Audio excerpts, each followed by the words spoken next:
എല്ലാവർക്കും നമസ്കാരം. Good evening and a warm welcome. ഓം സദാശിവസമാരംഭാം ശങ്കരാചാര്യമധ്യമാം അസ്മദാചാര്യപര്യന്താം വന്ദേ ഗുരുപരമ്പരാം. ശ്രുതിസ്മൃതിപുരാണാനാം ആലയം കരുണാലയം നമാമി ഭഗവത്പാദം ശങ്കരം ലോകശങ്കരം. ശങ്കരം ശങ്കരാചാര്യം കേശവം ബാദരായണം സൂത്രഭാഷ്യകൃതൗ വന്ദേ ഭഗവന്തൗ പുനഃ പുനഃ. ഈശ്വരോ ഗുരുരാത്മേതി മൂർത്തിഭേദവിഭാഗിനി വ്യോമവദ്വ്യാപ്തദേഹായ ദക്ഷിണാമൂർത്തയേ നമഃ. ഹരി ഓം. എല്ലാവർക്കും നമസ്കാരം. ഒരിക്കൽ കൂടെ സുസ്വാഗതം. ഭഗവത്ഗീത 11-ാം അധ്യായത്തിലൂടെ ആണ് യാത്ര ചെയ്തുകൊണ്ടിരിക്കുന്നത്. അപ്പം ഭഗവാൻ അർജുനന് ആ ദിവ്യമായ ചക്ഷുസ്, ആ മൂന്നാമത്തെ കണ്ണ് അഥവാ ആ മനോഭാവത്തിന്റെ മാറ്റമാണ്, ആ ചിത്തശുദ്ധിയോട് കൂടിയിട്ടുള്ള ആ മനോഭാവം, അതിനെയാണ് ദിവ്യ ചക്ഷുസ് എന്ന് പറയുന്നത്. അത് കൊടുത്തിട്ട് വിശ്വരൂപ ദർശനം സാധ്യമാക്കുകയാണ് ചെയ്തത്. അപ്പം വിശ്വരൂപം എന്ന് വെച്ചാൽ ഈ ഭഗവാന്റെ ശരീരഭാഗങ്ങളാണ് ഈ വിശ്വത്തിൽ നമ്മൾ കാണുന്ന എല്ലാം തന്നെ. നമ്മൾ കാണുന്നത് മാത്രമല്ല, നമ്മൾ പഞ്ചേന്ദ്രിയങ്ങൾ കൊണ്ട് അറിയുന്നത് അതിനപ്പുറവും. നമ്മുടെ പഞ്ചേന്ദ്രിയങ്ങൾക്ക് ലിമിറ്റഡ് ആയിട്ടുള്ള ഗ്രാസ്പേ ഉള്ളൂ, അതിനപ്പുറവും ഇവിടെ ഉള്ള സർവ്വതും ഈശ്വര അംശം, ഈശ്വരന്റെ ഭാഗം തന്നെയാണ്. അങ്ങനെ ഭഗവാനെ അറിയുമ്പോൾ അർജുനൻ 3 തലങ്ങളിലൂടെയാണ് കടന്നു പോകുന്നത്, 3 വൈകാരികമായ തലങ്ങളിലൂടെയാണ് കടന്നു പോകുന്നത്. ആദ്യം ആശ്ചര്യം, അല്ലെ, ആ വണ്ടർമെന്റാണ്, വണ്ടർ സ്ട്രക്ക് ആയിട്ടുള്ള അർജുനനെയാണ് കാണുന്നത്. അപ്പം നമുക്ക് വണ്ടർ സ്ട്രക്ക് ആകുമ്പോൾ നമുക്കറിയാം, നമ്മൾ മാസീവായിട്ട് എന്ത് കണ്ടാലും നമുക്ക് വരുന്ന സ്വാഭാവികമായിട്ടുള്ള ഒരു വികാരമാണ് ആശ്ചര്യം എന്നുള്ളത്. അങ്ങനെ ആ ആശ്ചര്യ ഭാവം നമ്മൾക്കറിയാം. ഇപ്പോൾ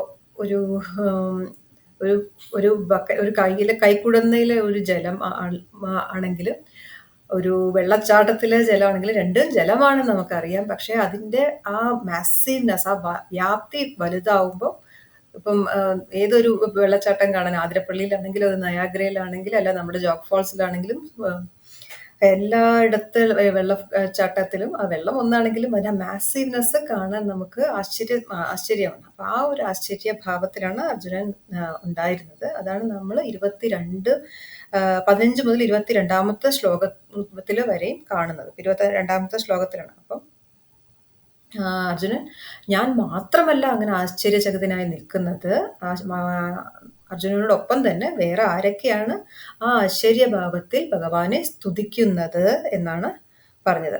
അപ്പം ആ സ്തുതിക്കാൻ കഴിയണം എന്നുണ്ടെങ്കിൽ നമ്മൾ പറഞ്ഞു എന്താണ്, ആ ഒരു മെച്ചോർഡ് ആയിട്ടുള്ള ഒരു മനസ്സ് ഉണ്ടാവണം. ആ ചിത്തശുദ്ധിയോട് കൂടിയിട്ട് ആ മെച്ചോർഡ് ആയിട്ടുള്ള മനസ്സ് ഉണ്ടാവുമ്പോഴാണ് അങ്ങനെ ഭഗവാനെ ആശ്ചര്യത്തിൽ കാണാൻ പറ്റുള്ളൂ. അതാരൊക്കെയാണ്? രുദ്ര, ആദിത്യ, രുദ്രന്മാര്, ഏകാദശ രുദ്രന്മാര്, പിന്നെ അഷ്ടവസുക്കള്, പിന്നെ ഗന്ധർവ്, സിദ്ധ, അങ്ങനെ ആ ഒരു ഗ്രൂപ്പ് ഓഫ് ആ സംഘത്തിലുള്ള അങ്ങനെ എല്ലാവരും ആശ്ചര്യത്തോടെ വീക്ഷന്തേ ഭഗവാനെ അപ്രീഷിയേറ്റ് സ്തുതിക്കുന്നു എന്ന് പറഞ്ഞു. അപ്പം അവരെല്ലാവരും സർവേ വീക്ഷന്തേ, എല്ലാവരും ഭഗവാനെ ആശ്ചര്യത്തോടു കൂടി സ്തുതിക്കുന്നു, പ്രാർത്ഥിക്കുന്നു. അപ്പം ഇനി അടുത്ത 23-ാമത്തെ ഇവിടെ വരെയാണ് നമ്മൾ കണ്ട് നിർത്തിയത്.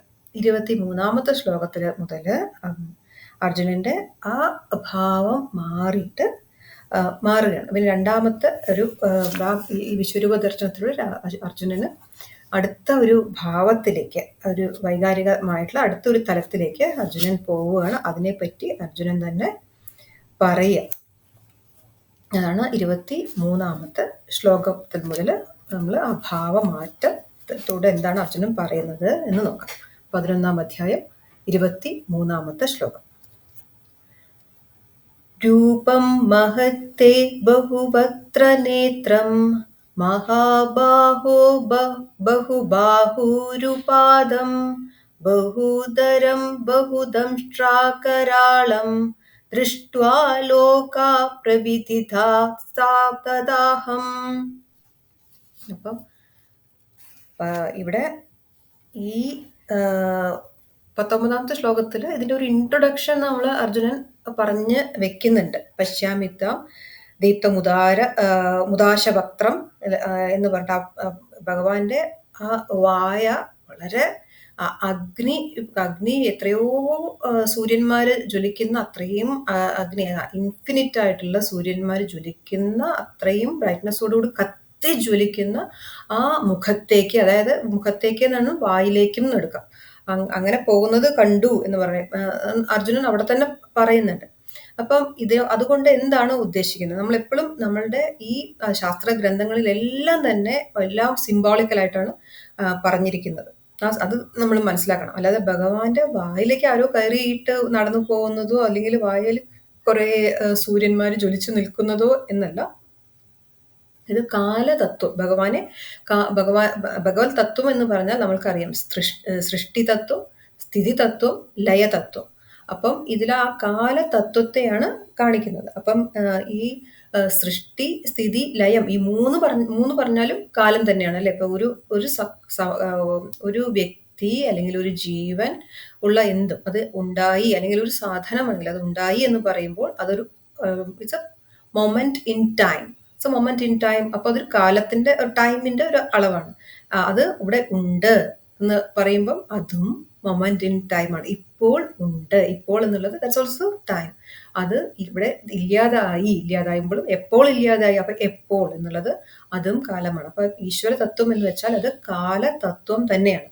ആ കാലതത്വത്തിന്റെ നമുക്ക് അക്സെപ്റ്റ് ചെയ്യാവുന്ന, സന്തോഷത്തോടെ അക്സെപ്റ്റ് ചെയ്യാവുന്ന രണ്ട് തലങ്ങളാണ് ഉണ്ടായി, നിലനിൽപ്പ് എന്നുള്ള ഈ രണ്ടെണ്ണം. അതായത് ക്രിയേഷൻ ആൻഡ് സസ്റ്റനൻസ്. പക്ഷെ അതിന്റെ ലയം എന്ന ആ ഡിസ്ട്രക്റ്റീവ് പ്രിൻസിപ്പിൾ, ആ ഭാഗം നമുക്ക് ആർക്കും തന്നെ താല്പര്യമില്ലാത്തതാണ്.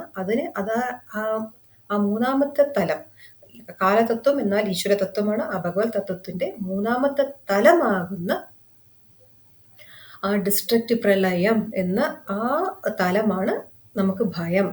നമ്മളുടെ ഓരോരുത്തരുടെയും ജീവനുള്ള ഓരോന്നിന്റെയും ഉള്ളിൽ ആ ഭയമായിട്ട് നിലനിൽക്കുന്നത് ഈ മൂന്നാമത്തെ ഭാഗത്തെ അക്സെപ്റ്റ് ചെയ്യാൻ പറ്റാത്ത അവസ്ഥയാണ്. അതുകൊണ്ടാണ് എല്ലാത്തിനെക്കാട്ടിലും ഏറ്റവും വലിയ ഭീതി എന്ന് വെച്ചാൽ മരണ ഭയം തന്നെയാണ്. അപ്പൊ ഈശ്വരൻ എന്ന് വെച്ചാൽ ക്രിയേറ്റർ പ്രിൻസിപ്പിളാണ്, സസ്റ്റനൻസ് പ്രിൻസിപ്പിളാണ്, ആൻഡ് ഓൾസോ ആ ഡെത്ത് പ്രിൻസിപ്പിളും കൂടിയാണ്. അപ്പൊ ഈ മൂന്നും കൂടിയിട്ട്, ആ ഡിസ്ട്രക്റ്റീവ് പ്രിൻസിപ്പിളും കൂടിയിട്ട് ഉള്ള ആ ഡിസ്ട്രക്റ്റീവ് പ്രിൻസിപ്പിളാണ് ഈ ഭഗവാന്റെ മുഖത്ത് ഉള്ള ആ കാല അഗ്നിയായിട്ട് പറയുന്നത്. അപ്പോൾ നമുക്കറിയാം ഭഗവാന് ക്രിയേഷന്റെ പ്രിൻസിപ്പിളായിട്ട്, സൃഷ്ടിയുടെ തത്വമായിട്ട് പറയുമ്പോൾ നമ്മൾ അവിടെ ഉപയോഗിക്കുന്ന പേര് ബ്രഹ്മാവ്. സ്ഥിതിയുടെ തത്വമായിട്ട് ഈശ്വരനെ പറയുമ്പോൾ അത് വിഷ്ണു. ഇനി ലയം അഥവാ ഡിസ്ട്രക്ഷന്റെ തത്വമായിട്ട് പറയുമ്പോൾ സൃഷ്ടി, സ്ഥിതി, ലയത്തിന്റെ തത്വമായിട്ടാണ് നമ്മൾ മഹേശ്വരൻ, ശിവതത്വം എന്ന് പറയുന്നത്. അപ്പം നമ്മൾ ശ്രീരുദ്രം എടുക്കുകയാണെങ്കിൽ, ശ്രീരുദ്രം വളരെ വളരെ വിശേഷമാണ്. നമുക്ക് ഈശ്വര തത്വത്തെക്കുറിച്ച് അറിയാൻ വളരെ ഇൻക്ലൂസീവ് ആയിട്ടുള്ള ഒരു സ്തോത്രമാണ് ശ്രീരുദ്രം. വളരെ പവർഫുൾ ആണ്. ശ്രീരുദ്രത്തിന്റെ വൈബ്രേഷൻസ് തന്നെ വളരെ വളരെ പവർഫുൾ ആണ്. ആ ശ്രീരുദ്രം നിങ്ങൾ എല്ലാവരും കേട്ടിട്ടുണ്ടാവും. അതിൽ കാലാഗ്നി രുദ്രായ, ആ കാല അഗ്നിയാണ് ഇവിടെ ഭഗവാന്റെ വക്ത്രം ആയിട്ട് പറഞ്ഞു. രൂപം മഹത്തെ ബഹു വക്ത്ര നേത്രം ആയിട്ട് അർജുനൻ പറയുന്നത് ഭഗവാനെ ആ കാല അഗ്നിയായിട്ട്. അപ്പോൾ ആ ഡിസ്ട്രക്ഷന്റെ പ്രിൻസിപ്പിളായിട്ട്, അപ്പം ആ ഡിസ്ട്രക്ഷന്റെ പ്രിൻസിപ്പിൾ ആയിട്ട് ഈശ്വരനെ കാണുമ്പോൾ നാച്ചുറലി ഉണ്ടാകുന്ന, സ്വാഭാവികമായിട്ട് ഉണ്ടാകുന്ന വികാരമാണ് ഭയം. അപ്പം ഇത് നമുക്ക് മനസ്സിലാക്കേണ്ടത് കാര്യം എന്താണ്? ഇവിടെ ഈശ്വര തത്വം എന്ന് പറഞ്ഞാൽ നമുക്ക് ആ ഒരു എന്തിൻ്റെയും നമ്മൾ പേഴ്സ് ഓഫ് ഓപ്പോസിറ്റ് പറയാം, ഡുവാലിറ്റി, അത് ദ്വന്ദ്വം ആയിട്ടുള്ള ഭാവം ഇങ്ങനെ ഉണ്ടെങ്കിൽ നമുക്ക് അത് ആ ദ്വന്ദ്വ ഭാവം എന്നുള്ളത് ഈ പ്രപഞ്ചത്തിൽ ഏതിൻ്റെയും നമുക്ക് പിരിക്കാൻ പറ്റാത്ത തത്വമാണ്. അപ്പം ഒരു കോയിൻ എടുക്കുകയാണെന്നുണ്ടെങ്കിൽ ആ കോയിന് തീർച്ചയായിട്ടും രണ്ട് വശങ്ങളുണ്ടാവും. അപ്പൊ ഒരു വശത്തിനെ മറ്റൊരു വശത്തിൽ നിന്ന് നമുക്ക് സെപ്പറേറ്റ് ചെയ്യാൻ പറ്റില്ല. That both together becomes that കോയിന്റെ രണ്ട് സൈഡ് എന്ന് പറയുന്ന പോലെ, അപ്പൊ ഈശ്വര തത്വത്തിലും ഈ കാലതത്വത്തിന്റെ ഈ ഡിസ്ട്രക്റ്റീവ് പ്രിൻസിപ്പിൾ നമുക്ക് ഒരിക്കലും അതിനെ ഒഴിവാക്കിക്കൊണ്ട് നമുക്ക് ചിന്തിക്കാനും അത് റിയാലിറ്റി ആവില്ല. അത് ഒഴിവാക്കുക എന്നുള്ളത് സാധ്യമല്ല. അത് മനസ്സിലാക്കുമ്പോൾ തന്നെ നമ്മളുടെ ഈ ഭയം, ഈ മരണ ഭയം എന്നത് നമുക്ക് മാറിക്കിട്ടും എന്നാണ് പറയുന്നത്. അപ്പൊ നമ്മള് ഇതിനെ ഈ 2 ഓപ്പോസിറ്റ് ആയിട്ടുള്ള 2 വിപരീത തത്വങ്ങളായി കാണാതെ 2 കോംപ്ലിമെന്ററി, അതായത് ഒരുമിച്ച് പോകുന്ന തത്വങ്ങളായിട്ട്, കോംപ്ലിമെന്ററി കാര്യങ്ങളായിട്ട് മനസ്സിലാക്കിയാൽ നമ്മളുടെ ഭയം കുറയുമെന്നാണ് നമ്മളുടെ ആചാര്യന്മാര് നമുക്ക് പറഞ്ഞു തരുന്നത്. അപ്പം ഇതിപ്പോ നമ്മൾ എടുക്കുകയാണെന്നുണ്ടെങ്കിൽ ചൂട്, തണുപ്പ്. അപ്പോൾ നമുക്ക് ചൂടും തണുപ്പും തീർച്ചയായിട്ടും ഉണ്ടാവും അല്ലെ? ചൂടുണ്ടെങ്കിൽ തണുപ്പുണ്ടാവും, രാത്രി ഉണ്ടെങ്കിൽ പകലും ഉണ്ടാവും. അത് രണ്ടും കൂടി ചേർന്നതാണ് ഒരു ദിവസം എന്ന് പറഞ്ഞാൽ. ഈ രണ്ടും ഇല്ലെങ്കിൽ ദിവസം എന്ന ഒരു തത്വം ഇല്ല. അതുപോലെ ഈശ്വര തത്വവും ഓൾ ഇൻക്ലൂസീവ് ആണ്, അത് കോംപ്ലിമെന്ററി ആണ്, അത് ഓപ്പോസിറ്റ് അല്ല എന്ന് മനസ്സിലാക്കുക. അങ്ങനെ മനസ്സിലാക്കുമ്പോൾ നമ്മളുടെ ഭയം കുറയും എന്നാണ് പറയുന്നത്.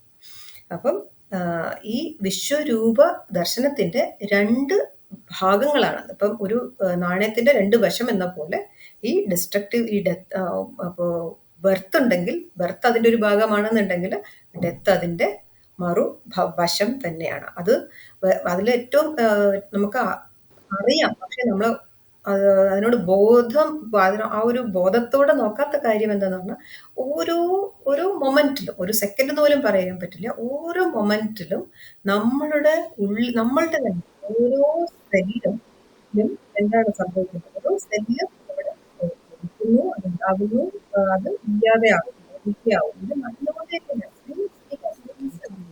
ഓരോ സെക്കൻഡിലും അത് സംഭവിച്ചു കൊണ്ടേ, നിർത്താതെ സംഭവിച്ചുകൊണ്ട് ഇരിക്കുന്നതാണ്. അപ്പം ഇത് സദാ നടന്നുകൊണ്ടിരിക്കുന്ന ഒരു സത്യമാണ്, റിയാലിറ്റിയാണ് എന്ന് മനസ്സിലാക്കുമ്പോൾ തന്നെ ആ മനസ്സിലാക്കുന്നതാണ് നമ്മളുടെ മനസ്സിനെ ഈ ഒരു സത്യം ബോധിപ്പിക്കാനുള്ള പ്രിപ്പറേഷൻ എന്ന് പറയുന്നത്. അങ്ങനെ മനസ്സിനെ ഈ തലത്തിൽ അത് മെഡിറ്റേറ്റ് ചെയ്ത് അത് ആ വക കാര്യങ്ങളെ കുറിച്ച്, അത് സത്യമാണ്, അത് റിയാലിറ്റിയാണ് അല്ലെ, അത് നടക്കുന്ന കാര്യമാണ്, അതിനെക്കുറിച്ച് ബോധ്യത്തോട് കൂടിയിട്ട് മനസ്സിനെ നമ്മൾ പ്രിപ്പയർ ചെയ്താൽ നമുക്ക് ആക്സെപ്റ്റൻസ് കൂടും. ഇത് ആ പ്രിപ്പറേഷൻ, ഇപ്പൊ ആ പ്രിപ്പറേഷൻ നമ്മൾ ഒരു പരീക്ഷ ഉണ്ട്, അടുത്ത ആഴ്ച എക്സാം ഉണ്ട് എന്ന് പറഞ്ഞാൽ നമ്മൾ തന്നെ നമുക്ക് ഓരോരുത്തർക്കും ഒരു പരീക്ഷ ഉണ്ട്, അടുത്ത ആഴ്ച ഒരു എക്സാം എഴുതണം, തീർച്ചയായിട്ടും എഴുതണം എന്നുണ്ടെങ്കിൽ നമ്മൾ എന്താ ചെയ്യുക? നമ്മൾ ബേസിക്കലി ആകെ ചെയ്യുക പ്രിപ്പയർ ചെയ്യുക എന്നുള്ളതാണ് അല്ലെ. പരീക്ഷ ഉണ്ട്, പ്രിപ്പയർ ചെയ്യാതെ പരീക്ഷയ്ക്ക് പോവാൻ ആർക്കും തന്നെ താല്പര്യം ഉണ്ടാവില്ല. അവർ ചെയ്യോ ഇല്ലയെന്നറിയില്ല.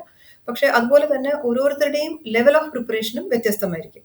അപ്പൊ അങ്ങനെ ഉള്ള പരീക്ഷ ഉണ്ട്. അപ്പൊ ആ പരീക്ഷയ്ക്കുള്ള പ്രിപ്പറേഷൻ എന്ന പോലെ ജീവിതം തന്നെ ഒരു പരീക്ഷയാണ്. ആ പരീക്ഷയ്ക്ക് ഉള്ള പ്രിപ്പറേഷൻ ആണ് ഈ തലത്തിൽ നമ്മൾ മനസ്സിനെ മനനം ചെയ്ത്, മനസ്സിൽ ഈ സത്യ അവസ്ഥയെ മനനം ചെയ്തുകൊണ്ട് പ്രിപ്പയർ ചെയ്യുക എന്നുള്ളത്. അപ്പം നല്ലപോലെ പ്രിപ്പയർ ചെയ്താൽ നമുക്ക് പരീക്ഷയിൽ, ജീവിതാന്ത പരീക്ഷയിൽ നല്ല ഫ്ലൈയിങ് കളേഴ്സിൽ നമുക്ക് വിജയിയായിട്ട് പുറത്തു വരാൻ പറ്റും. ഇല്ലാത്ത പക്ഷമാണ് പിന്നെയും പിന്നെയും ആരോ മനസ്സിൻ്റെ അല്ല, പിന്നെയും നമുക്ക് റിപ്പീറ്റ് ആയിട്ട് സപ്ലിമെന്ററി എക്സാം ഒക്കെ പലതരത്തിലും പിന്നെയും എക്സാം എഴുതേണ്ടി വരുന്നത് ജീവിതത്തിലാണെങ്കിൽ. അപ്പം ഈ ജീവിതം എന്നുള്ള ആ എക്സാം, ആ ടെസ്റ്റിൽ നല്ലതായിട്ട് ജയിക്കണം എന്നുണ്ടെങ്കിൽ ഈ മനസ്സിനെ പ്രിപ്പയർ ചെയ്യുക എന്ന അതിൻ്റെ ഒരു ലെവൽ ഓഫ് പ്രിപ്പറേഷൻ അനുസരിച്ചായിരിക്കും ജീവിതത്തിൻ്റെ വിജയവും പരാജയവും നിശ്ചയിക്കുന്നത്. അങ്ങനെ നമുക്കപ്പോൾ ജനനം നമുക്ക് ആക്സെപ്റ്റ് ചെയ്യാമെന്നുണ്ടെങ്കിൽ മരണത്തെയും അങ്ങനെ ആ പ്രിപ്പറേഷൻ കൊണ്ട് ആക്സെപ്റ്റ് ചെയ്യാൻ പറ്റും. അതിൽ രണ്ടിനെയും മംഗളകരമായിട്ട് കാണാൻ സാധിക്കും. ഇവിടെ മംഗളകരമായിട്ട് കാണാൻ ആവശ്യകത എന്താന്ന് വെച്ചാൽ, ഒരു ലോ ഓഫ് വാക്വം എന്ന് പറയും. ഇപ്പോൾ ലോ ഓഫ് അട്രാക്ഷൻ കേട്ടിട്ടുണ്ടാവും, ലോ ഓഫ് വൈബ്രേഷൻ കേട്ടിട്ടുണ്ടാവും, അപ്പോൾ ലോ ഓഫ് വാക്വം. അപ്പം നമ്മൾ ഒരു ഭാഗത്ത് നമ്മളിപ്പോൾ ഇരിക്കുകയാണ്. Okay, let's take our example. നമ്മൾ ഇവിടെ ഈ സീറ്റിൽ ഇവിടെ ഇരിക്കുമ്പോൾ നമുക്ക് വേറൊരു ഭാഗത്തേക്ക്, വേറൊരു സീറ്റിലേക്ക് ഇരിക്കണം എന്നുണ്ടെങ്കിൽ നമ്മൾ ഈ ഇരിപ്പിടം ഒഴിവാക്കണം അല്ലെ. എന്നാലാണ് നമുക്കും വേറൊരു ഭാഗത്തേക്ക് ഇരിക്കാൻ പറ്റുള്ളൂ. അതേപോലെ വേറൊരാൾക്കും ഇത് ഒഴിവായി കിട്ടിയാലാണ് ഇവിടെയും ഇരിക്കാൻ പറ്റുള്ളൂ. So every space has to be cleared at one point or other so that the new things can occupy that space. അപ്പോൾ അത് സിമ്പിളാണ്, വളരെ സിമ്പിളാണ്, പക്ഷെ ഡീപ്പാണ്, പറയാൻ എളുപ്പമാണ്. അപ്പം അങ്ങനെ വരുമ്പോൾ നമുക്ക് എല്ലാത്തും ദൈവികമായി തന്നെ കാണാൻ സാധിക്കും. അല്ലാന്നുണ്ടെങ്കിൽ നമുക്ക് ആക്സെപ്റ്റ് ചെയ്യാൻ പറ്റില്ല. ലൈഫ് ആക്സെപ്റ്റ് ചെയ്യാൻ പറ്റില്ല. പക്ഷെ ഇത് ഈ ഒരു ആ പ്രിപ്പറേഷൻ സദാ സർവദാ നിത്യേന എന്ന പോലെ ചെയ്താൽ മാത്രമാണ് നമുക്ക് ആ ഒരു അങ്ങനെ കാണാനുള്ള ഒരു മെച്യൂരിറ്റി ഉണ്ടാവും. ആ മെച്യൂരിറ്റി നേരത്തെ അർജുനൻ പറഞ്ഞു. ആ മെച്യൂരിറ്റി ഉള്ളവര് ഭഗവാനെ സ്തുതിക്കുന്നു. അതിന്റെ ഒരു കാറ്റഗറി ഓഫ് പീപ്പിൾ നമ്മൾ പറഞ്ഞു ദേവന്മാര് എന്ന് വെച്ചാൽ വളരെ പോസിറ്റീവായിട്ട് ആ ചിത്തശുദ്ധി എന്നുള്ള ക്വാളിഫിക്കേഷൻ നേടിയ ആൾക്കാരെയാണ്. അപ്പൊ ഓരോ തലത്തില് സിദ്ധ സംഘ വസു, അഷ്ടവസുക്കള്, രുദ്രം, അങ്ങനെ ആ ഒരു കാറ്റഗറി. അപ്പൊ അവരെല്ലാവരും ആ ഒരു മെച്യൂരിറ്റി, അതല്ല മനസ്സിന്റെ മെച്യൂരിറ്റി ലെവൽസിലാണ് ഇവരെ ഈ ആ പൊസിഷൻസ് ഒക്കെ തന്നെ പറയുന്നത്. അപ്പൊ അതും സിംബോളിക് തന്നെയാണ്. അല്ലാതെ അപ്പൊ ദേവന്മാർ എന്ന് പറഞ്ഞാൽ വേറെ എവിടെയോ ഇരിക്കുന്ന ആൾക്കാര്, അപ്പൊ ഗന്ധർവന്മാർ എന്ന് പറഞ്ഞാൽ നല്ല പാട്ട് പാടാൻ കഴിവുള്ള കുറെ ആൾക്കാർ, അങ്ങനെയല്ല. മനസ്സിന്റെ മെച്യൂരിറ്റിക്ക് അനുസരിച്ചിട്ടുള്ള ഓരോരുത്തരുടെയും ഒക്കെ കൊടുത്തിരിക്കുന്ന സ്ഥാനങ്ങൾ. ഇതില്ല എന്നുണ്ടെങ്കിൽ നമ്മൾ എന്ത് പറയും? ഭഗവാൻ എന്താ കണ്ണില്ലേ? ഭഗവാൻ എന്താ ഇത്ര ക്രൂരത കാണിക്കാൻ പറ്റൂ നമ്മള് എന്നൊക്കെ ചോദ്യം ചെയ്യുന്നില്ലേ? ആ ചോദ്യം ചെയ്യുന്നത് നമ്മളുടെ ആ തലത്തിലേക്ക്, ആ മെച്യൂർഡ് ആയിട്ടുള്ള ആ തലത്തിലേക്ക് എത്താത്തതിന്റെ, അഥവാ നമ്മളുടെ ഇമ്മെച്യൂരിറ്റി കൊണ്ടാണെന്ന് മാത്രമേ പറയാൻ പറ്റുള്ളൂ. അപ്പോൾ നമ്മളുടെ അർജുനന് ഭഗവാൻ ഈ ഒരു ദിവ്യ ചക്ഷുസ് കൊടുത്തു. അത് കാണാനുള്ള ആ സ്പെഷ്യൽ ആയിട്ടുള്ള ആ കഴിവ് കൊടുത്തു. അപ്പൊ അത് നമ്മൾ പറഞ്ഞു, അർജുനൻ സാധനയിലൂടെ നേടിയതല്ല, അർജുനന്റെ ജീവിത കർമ്മങ്ങളിലൂടെ നേടിയതല്ല, ഭഗവാൻ എന്നോട് അപേക്ഷിച്ചതിനനുസരിച്ച് താൽക്കാലികമായി കൊടുത്ത ഒരു ടെമ്പററി സിദ്ധിയാണ് അങ്ങനെ കാണാനുള്ള കഴിവ്. അപ്പൊ അർജുനനിൽ ആ മെച്യൂരിറ്റി എന്നുള്ളത് ആയിട്ടില്ല. അതുകൊണ്ടാണ് അർജുനന് അവിടെ ഭീതി വരുന്നത്. അപ്പൊ ആ ഭീതിയാണ് ഈ 23-ാമത്തെ ശ്ലോകം മുതൽ 30-ാമത്തെ ശ്ലോകം വരെ അർജുനൻ പറയുന്നത്. എനിക്ക് ഭയാനകമായി തോന്നുന്നു എന്തൊക്കെയാണ് കാണുന്നത്. അപ്പം വിശ്വരൂപം പോലും ഈ ഒരു ഭീതി ജനിപ്പിക്കുന്നത് നമ്മളുടെ മനസ്സിന്റെ ആ അഹങ്കാര മമകാര യുക്തമായിട്ടുള്ള ചിന്താഗതികൾ കൊണ്ടാണ്. അപ്പൊ അങ്ങനെ അർജുനൻ പറയാണ്, തേ രൂപം മഹത്ത്, തേ അങ്ങയുടെ രൂപം അറിയാം, മലയാളം തന്നെ. മഹത്വം നമുക്കറിയാം, അത് വളരെ വളരെ വലുതാണ്, വളരെ ഇൻഫിനിറ്റ് ആണ്, അല്ലെ? അനന്തമാണ് ഭഗവാന്റെ രൂപം. അത്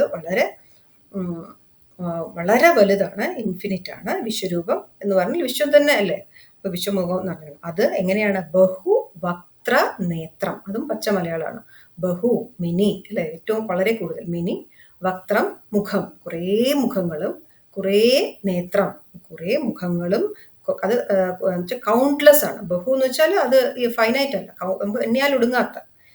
എന്തുകൊണ്ടാണ്? എല്ലാ മുഖങ്ങളും ഭഗവാന്റെയാണ്, എല്ലാ കണ്ണുകളും ഭഗവാന്റെയാണ്. അപ്പോ രൂപം മഹത്തെ ബഹു വക്ത്ര നേത്രം, കണ്ണുകള്. പിന്നെന്താണ് ഇനി? ബഹു ബാഹു എന്ന് പറഞ്ഞാൽ കൈകൾ. അത് വളരെ കൗണ്ട്ലെസ് ആയിട്ടുള്ള, എണ്ണിയാൽ ഒടുങ്ങാത്ത അത്രയും കൈകള്. ബാഹു, ഉരു എന്ന് പറഞ്ഞാൽ തുടകൾ, കാലുണ്ടെങ്കിൽ ബഹു, ബാഹു, ഉരു, പിന്നെ പാദം. അപ്പൊ അത്രയും കൈകളുണ്ടെങ്കിൽ കൗണ്ട്ലെസ് ആയിട്ട് പാദങ്ങളും കാലുകളും ഉണ്ട്. ഇനി ബഹു ഉദരം. ഇപ്പം ശരീരത്തിന്റെ ഭാഗമായിട്ടാണ് കാണുന്നത് അല്ലെ? അപ്പൊ ഇവിടെയുള്ള എല്ലാ ഉദരം എന്ന് വെച്ചാൽ വയറ്. ഉദരനിമിത്തം ബഹുകൃത വേഷം. അപ്പൊ ഈ ഉദരം ശങ്കരാചാര്യ എത്ര ബ്യൂട്ടിഫുൾ ആയി പറഞ്ഞിരിക്കണം. ഈ വേഷം ഈ കാണുന്നത് മുഴുവനും ഒറ്റ കാരണം കൊണ്ടാണ്, വേറെ ഒന്നുകൊണ്ടുമല്ല. അപ്പോ ശങ്കരാചാര്യരെ നമ്മൾ എത്രമാത്രം സ്തുതിക്കണം എന്ന് ആലോചിച്ചു, എത്രമാത്രം അപ്രീഷിയേറ്റ് ചെയ്യണം, എത്രമാത്രം റെസ്പെക്ട് ചെയ്യണം. ഉദരനിമിത്തം ബഹുകൃത വേഷം, ഒറ്റ ഒരു ശ്ലോകം, ഒരു വാചകമാണ്. ഉദരനിമിത്തം ബഹുകൃത വേഷം. അപ്പൊ ആ ഉദരം എന്ന് വെച്ചാൽ ഈ സ്റ്റൊമക്ക്, ഈ ഒരു വയറുണ്ടായിരുന്നില്ല നമുക്കെന്ന് വെച്ചാൽ നമ്മൾ ആരെങ്കിലും ഇങ്ങനെ എന്തെങ്കിലും പരിപാടികൾ എന്തെങ്കിലും ആൾക്കാർ ചെയ്യും. അപ്പോൾ ദാറ്റ് പ്രൈമറി തിങ്. അപ്പം ഇവിടെ അർജുനൻ പറയാണ്, ശങ്കരാചാര്യത്തിൽ നിന്ന് നമുക്ക് അർജുനിലേക്ക് വരാം. ബഹു ഉദരം, ഇപ്പൊ ഭഗവാന്റെ വിശ്വരൂപത്തില് ധാരാളം കൈകള്, കണ്ണുകള്, കാലുകള്, തുടകള്, ഉദരം, ഇപ്പൊ കാണുന്നതെല്ലാം ഭഗവാന്റെ ശരീരഭാഗങ്ങളാണ്. അങ്ങനെ കാണുന്നു. ഇനിയാണ് അർജുനൻ തുടങ്ങുന്നത്. അതിൽ ഒരു ഭാഗം എനിക്ക് അങ്ങനെ കാണാൻ എനിക്ക് പറ്റുന്നില്ല. അതാണ് ബഹു ദംഷ്ട്രാകരാളം. കുറേ ദംഷ്ട്രങ്ങളല്ല. ദംഷ്ട്രം എന്ന് പറഞ്ഞാൽ അറിയാലേ, ദംഷ്ട്രം എന്ന് വെച്ചാൽ മലയാളത്തിലും ദംഷ്ട്രം തന്നെയാണ്. ഇംഗ്ലീഷിലാകുമ്പോൾ കനൈൻ ടീത്ത് എന്ന് പറയും. വളരെ കൂർത്ത പല്ലുകൾ, കൂർത്ത പല്ലുകൾ. അങ്ങനെ കൂർത്ത അങ്ങനെ പുറത്തേക്ക് പ്രൊട്രൂഡ് ചെയ്ത് നിൽക്കുന്ന കുറെ കൂർത്ത പേടിപ്പിക്കുന്ന പല്ലുകൾ. അതും കുറേ എണ്ണമുണ്ട്. അത് കണ്ടിട്ട് അത് കാണുമ്പോൾ എന്താണ് സംഭവിക്കുന്നത്? ലോക പ്രവിദിത. പ്രവിദിത എന്ന് വെച്ചാൽ പേടിക്കുന്നു. അപ്പൊ അർജുനൻ ഇവിടെ നല്ല മിടുക്കനാണ്. ഇത് കണ്ടിട്ട് ഞാനല്ല, ഈ ലോകം മുഴുവൻ, okay, the entire world was getting frightened seeing this ദംഷ്ട്രാകരാളം. ഈ ദംഷ്ട്രമുള്ള ഈ മുഖം കണ്ടിട്ട് പേടിക്കുന്നു. ലോകം മുഴുവനും ഇത് കണ്ടിട്ട് പേടിക്കുകയാണ്. ആ മുഖം കണ്ടിട്ട് നമുക്കറിയാം ഒരുമാതിരി ഇപ്പൊ നമ്മള് ചിത്രങ്ങളിലും ഈ ദൃഷ്ടിക്കൊക്കെ വെക്കുന്ന ആ ഫേസില് അത് ഒരു മുഖം വെക്കില്ലേ, കരിങ്കണ്ണ അതുകൊണ്ട് ഒരു ഫേസ്, അതിനൊക്കെ ഇങ്ങനെ ദംഷ്ട്രൊക്കെ ഉണ്ടാവില്ല, അല്ലെങ്കിൽ അതുപോലെ രാക്ഷസന്മാരോ അങ്ങനത്തെ നെഗറ്റീവ് ക്യാരക്ടേഴ്സിനൊക്കെ റെപ്രസെന്റ് ചെയ്യാൻ അങ്ങനെ ആ പല്ല് ഇതിനെ വെക്കില്ല. അതുപോലെ കുറേ ബഹു ദംഷ്ട്രാണ്. അപ്പൊ ഭയങ്കര പേടി ജനിപ്പിക്കുന്നു. അത് കണ്ടിട്ട് ലോക പ്രവിദിത, ലോകം പേടിക്കുന്നു. ഇനി അതുപോലെ തഥാ, അതേപോലെ തന്നെ ഞാനും പേടിക്കുന്നുണ്ട് കേട്ടോ എന്ന് പറയാണ്. അപ്പൊ ലോകം മുഴുവൻ പേടിക്കണം, എൻ്റെ കൂടെ എനിക്കും പേടിക്കാമല്ലോ. അല്ലെങ്കിൽ അർജുൻ എന്ന് പറഞ്ഞാൽ ആരാണ്? വീരശൂര പരാക്രമിയാണ്. പക്ഷെ അർജുനൻ പറയാണ് ലോകം മുഴുവനും പേടിക്കുന്നു. തഥാ അഹം, അപ്പോൾ ഞാനും കൂടെ, മീ ടു എന്ന് പറയണം, അതുപോലെ ഞാനും പേടിക്കുന്നു. എന്നിട്ട് അടുത്ത ശ്ലോകത്തിന് ഒരു പ്രാധാന്യമുണ്ട്, ചൊല്ലിയിട്ട് പറയാം. നഭസ്പൃശം ദീപ്തമനേകവർണം വ്യാത്താനനം ദീപ്തവിശാലനേത്രം ദൃഷ്ട്വാ ഹി ത്വാം പ്രവിദിതാന്തരാത്മാ ധൃതിം ന വിന്ദാമി ശമം ച വിഷ്ണു. നമ്മുടെ ഭാരതത്തിൻ്റെ നമ്മളുടെ മുഖ്യമായിട്ടുള്ള സ്ഥാപനങ്ങൾക്കൊക്കെ അവരുടെ ടാഗ് ലൈൻ അല്ലെങ്കിൽ മോട്ടോ എന്ന് പറയുന്നുണ്ട്. അപ്പൊ ഈ നഭസ്പൃശം ദീപ്തം എന്നുള്ളത് എന്തിൻ്റെ ടാഗ് ലൈൻ ആയിരിക്കും എന്നറിയോ? നഭസ്പൃശം ദീപ്തം എന്നുള്ളത് ഇന്ത്യൻ എയർഫോഴ്സിന്റെ ടാഗ് ലൈനാണ്. അപ്പം ഇത് അതുപോലെ തന്നെ നമ്മൾ മുമ്പും പല IIM-ന്റെയും ഒക്കെ ടാഗ് ലൈൻ നമ്മുടെ ഭഗവത്ഗീതയിൽ നിന്ന് തന്നെ നമ്മൾ കണ്ടിട്ടുണ്ട്. നഭസ്പൃശം ദീപ്തം. ഇന്ത്യൻ എയർഫോഴ്സിൻ്റെ അത് എങ്ങനെയാണ് അത് ആപ്റ്റ് ആവുക എന്നൊന്ന് ആലോചിച്ച് നോക്കൂ. നഭസ്പൃശം എന്ന് വെച്ചാൽ, നഭസ് എന്ന് വെച്ചാൽ എന്താ? നഭസ് എന്ന് വെച്ചാൽ ആകാശം. നഭസ്പൃശം, സ്പർശിക്കുക എന്ന് വെച്ചാൽ to touch, okay, touching the skies. Okay, അപ്പൊ എയർഫോഴ്സ് ശരിയല്ലേ? ടച്ചിങ് ദ സ്കൈസ്, ദീപ്തം ഇൻ എ ബ്രൈറ്റ് വേ. അപ്പൊ touching the skies in the most brilliant way എന്നുള്ളതാണ് നഭസ്പൃശം ദീപ്തം. ഇനി നമുക്ക് ഭഗവത്ഗീതയിലേക്ക് തന്നെ തിരിച്ചു വരാം. അപ്പൊ ഹൂവർ ടുക്ക് ദാറ്റ്, അല്ലെ, അത് അവിടുന്ന് ഇപ്പൊ ഗീതയിൽ നിന്ന് അത് എടുത്തിട്ട് അത് എയർഫോഴ്സിന്റെ ടാഗ് ലൈൻ ആക്കി കൊടുക്കാൻ ഉള്ള അവരുടെ ഒരു ജീനിയസ് ഒന്ന് ആലോചിച്ചു നോക്കൂ. എത്ര ആപ്റ്റാണ്! ഇതിനെക്കാട്ടിലും ബ്യൂട്ടിഫുൾ ആയിട്ട് ഒരു ടാഗ് ലൈൻ ഏത് എയർഫോഴ്സിനും ഉണ്ടാവും, ഭാരതത്തിന്റെ വായുസേനയ്ക്കല്ലാതെ. സോ ദാറ്റ് ഇസ് അതൊരു വണ്ടർമെന്റ് വരുന്ന ഒരു കാര്യം. ഇനി അപ്പം അർജുനൻ പറയാണ്, ഭഗവാന്റെ ഈ രൂപം ഒക്കെ എല്ലാം വിശ്വരൂപം എന്നുള്ളത് നമ്മൾ എടുക്കണം. ഭഗവാന്റെ ആ രൂപം നഭസ്പൃശമാണ്. അത് അത്രമാത്രം വലുതാണ്. അത് ആകാശം മുട്ടെ ഉയർച്ചയുള്ളതാണ്. അത്രയും വലുതാണ്. നഭസ്പൃശമാണ് ആ ദീപ്തം.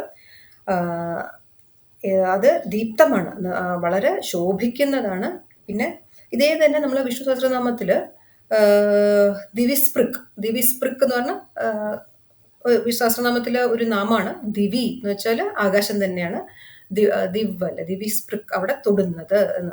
അത് തന്നെയാണ് ഇവിടെ നഭസ്പൃശം. ദീപ്തം, വളരെ ശോഭിക്കുന്നത്. ഇനി അനേക വർണ്ണം, അതില് വളരെ വളരെ വളരെ മെനി, എല്ലാ നിറങ്ങളും അതിൽ ചേർന്നുണ്ട്. എല്ലാ നിറങ്ങളും ഉണ്ട്. അപ്പൊ അനേക വർണ്ണം, കൗണ്ട്ലെസ്, ഇൻഫിനിറ്റ് ആയിട്ട് ഇവിടെയുള്ള എല്ലാ നിറങ്ങളും ഭഗവാന്റെ നിറങ്ങളാണ്. അപ്പം അത് അർജുനൻ കാണുകയാണ്. എന്നിട്ടോ ഇനിയും പിന്നെ പാവം അർജുനൻ പിന്നെയും അവിടേക്ക് തന്നെ വരികയാണ്. എവിടേക്ക്? വ്യാപ്ത ആനനം എന്ന് വെച്ചാൽ മുഖം, പക്ഷെ അത് ഈ വലിയ വായയിൽ ഫുള്ളി വ്യാപ്തം എന്ന് പറഞ്ഞാൽ തുറന്നത്, അല്ലെ? വ്യാപ്തി എന്ന് പറഞ്ഞാൽ ഏറ്റവും വലുപ്പത്തിലുള്ള ആ മുഖം, ആ തുറന്ന മുഖം, വ്യാപ്താനനം, അവിടെ വ്യാപ്താനനം ദീപ്ത വിശാല നേത്ര, ഭഗവാന്റെ കണ്ണുകള് വളരെ ബ്രൈറ്റാണ്, അത് വളരെ വലിയ കണ്ണുകളാണ്. നമ്മൾ പറഞ്ഞു ചന്ദ്ര സൂര്യോച്ച നേത്രേ, ഭഗവാന്റെ കണ്ണുകൾ എന്ന് വെച്ചാൽ ചന്ദ്രനും സൂര്യനുമാണ്. അത് കണ്ടിട്ട് ത്വാം ദൃഷ്ടുവ, അപ്പൊ അത് കണ്ടിട്ട് എന്താണ് പ്രവിദിത, നേരത്തെ പ്രവിദിത എന്നുള്ള വാക്ക് എന്താ? പ്രവിദിത എന്ന് വെച്ചാൽ പേടിക്കുന്നു. അന്തരാത്മാ പറഞ്ഞാൽ എന്റെ ഉള്ളിൽ കിടിലമായിട്ട് അത്രയും പേടിക്കുകയാണ്, കിടിലം കൊള്ളുകയാണ്. അന്തരാത്മാ എന്ന് വെച്ചാല് നമ്മൾ ആത്മാവ് എന്ന് എടുക്കാൻ പാടില്ല ഇവിടെ, എന്റെ ഉള്ളിന്റെ ഉള്ള്. ഓക്കെ, എന്റെ മനസ്സ് പേടിക്കുന്നു, ആകെ ഞാൻ ഡിസ്റ്റർബ്ഡ് ആണ്.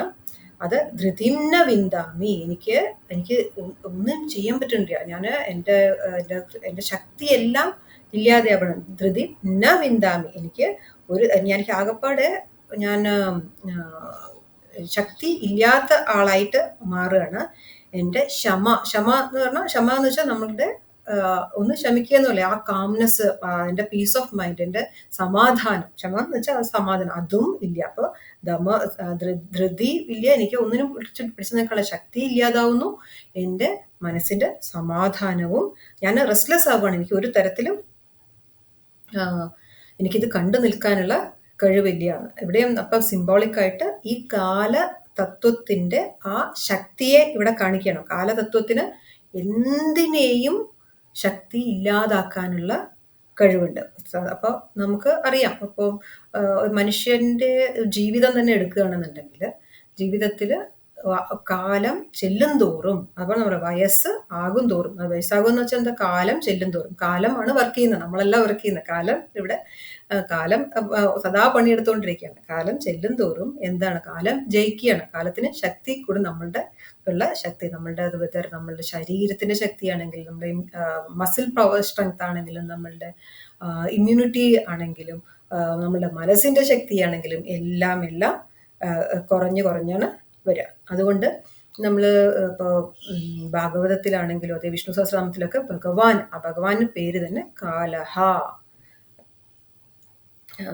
കാലം എന്നാണ് ഭഗവാന്റെ തന്നെ പേര്. അപ്പൊ ആ കാലതത്വത്തെയാണ് ഇവിടെയും കാണിക്കുന്നത്. തുടർന്ന് ഇതിന്റെ തന്നെ കണ്ടിന്യൂവേഷൻ തന്നെയാണ് 25ാമത്തെ ശ്ലോകത്തില്. ദംഷ്ട്രാകരാളാനി ച തേ മുഖാനി ദൃഷ്ട്വൈവ കാലാനലസന്നിഭാനി ദിശോ ന ജാനേ ന ലഭേ ച ശർമ്മ പ്രസീദ ദേവേശ ജഗന്നിവാസ. ഇതൊരു പ്രാർത്ഥനാ ശ്ലോകമായിട്ട് എടുക്കാൻ പറ്റുന്ന ശ്ലോകമാണ്. ഇവിടെ ശരിക്കും അർജുനൻ ഭഗവാനോട് പ്രാർത്ഥിക്കുന്ന ശ്ലോകമാണ് കേട്ടോ. പ്രസീദ ദേവേശ ജഗന്നിവാസ എന്ന് പറഞ്ഞ് അർജുനൻ വായ തുറന്ന് ഭഗവാനെ പ്രസീദിക്കണേ എന്ന് പ്രാർത്ഥിക്കുന്ന ഒരു ശ്ലോകമാണ്. അതും ഈ ഭയത്തോട് കൂടിയിട്ട്. അപ്പോൾ ഭയം വരുമ്പോൾ ഭയം ഇല്ലാതാവാനായിട്ട് ഭഗവാനോട് പ്രാർത്ഥിക്കാവുന്ന ഒരു ശ്ലോകമാണത്. തേ മുഖാനി, ദംഷ്ട്രാകരാളാനി അല്ലെ, തേ മുഖാനി. അപ്പോൾ അങ്ങയുടെ മുഖങ്ങൾ, മുഖം ഒന്ന്, മുഖാനി പറഞ്ഞാൽ കുറേ മുഖങ്ങളുണ്ടല്ലോ, അപ്പോൾ അതിന്റെ പ്ലൂറലാണ് മുഖാനി. അപ്പൊ ഇത്രയും മുഖങ്ങളിൽ നിന്ന് എന്താണ് ഇവിടെ ആ പേടി ജനിപ്പിക്കുന്നത് എന്താണെന്ന് അറിയോ? അതിലൊക്കെ ദംഷ്ട്രാകരാളാനി, അതിലെല്ലാം കരാള ദംഷ്ട്രങ്ങൾ, നേരത്തെ പറഞ്ഞതിന്റെ കണ്ടിന്യൂഷൻ തന്നെയാണ്. അപ്പൊ അവിടെയും പറഞ്ഞില്ലേ ബഹുദംഷ്ട്രാകരാളൻ, ഇവിടെ തുടങ്ങുന്നതേ ദംഷ്ട്രാകരാളാണ്. അപ്പൊ ആ ദംഷ്ട്രകൾ ഇങ്ങനെ പുറത്തേക്ക് തള്ളി നിൽക്കുന്നത്, അത് ഈ കാലം, നമ്മൾ പറഞ്ഞു, കാലം നമ്മള് ജീവിതത്തിൽ എങ്ങനെ നമ്മുടെ ശക്തികളെ കുറച്ച് നമ്മളെ വീക്കാക്കുന്നു. അതിനോടൊപ്പം തന്നെ ഒരു കാര്യം കൂടി ഉണ്ട്, ആ ശക്തി കുറയും തോറും നമ്മൾ വേദന തരാനുള്ള അതിന്റെ കഴിവ്, ഈ ദംഷ്ട്രാകരാളാനി, ഇപ്പം ഇവിടെ ആ വേദന, കാലം തരുന്ന, കാലം ഉണ്ടാക്കുന്ന വേദനയെ കൂടിയാണ് ഇവിടെ കാണിക്കുന്നത്. അപ്പം അതിനെ എങ്ങനെയാണ് ഏതിനോടാണ് ഉപമിക്കുന്നത് വെച്ചാല്, കാല അനല സന്നിഭാനി, അനലം എന്ന് വെച്ചാൽ അഗ്നി. അപ്പൊ കാലാഗ്നി എന്ന് വെച്ചാല് പ്രളയ കാലത്തെ അഗ്നി. അപ്പൊ പ്രളയകാലം എന്ന് വെച്ചാൽ നമ്മള് എപ്പോഴും പറയില്ലേ ലോക അവസാനം എന്നൊക്കെ പറയില്ലേ. അപ്പൊ ആ പ്രളയകാലം എന്ന് വെച്ചാൽ ആ അവസാന കാലത്ത് അഗ്നി. അത് നമ്മളുടെ ശാസ്ത്ര വേദങ്ങളിൽ തന്നെ പഞ്ചഭൂതങ്ങളുടെ ക്രിയേഷൻ. പഞ്ചഭൂതങ്ങൾ എന്താണ്? പഞ്ചഭൂതങ്ങൾ എന്ന് വെച്ചാൽ ആകാശം, വായു, അഗ്നി, ജല, പൃഥ്വി അല്ലെ. അപ്പം അതിന്റെ ഉത്ഭവം, അതായത് ക്രിയേഷന്റെ തന്നെ ഒരു സീക്വൻസ് ഉണ്ട്.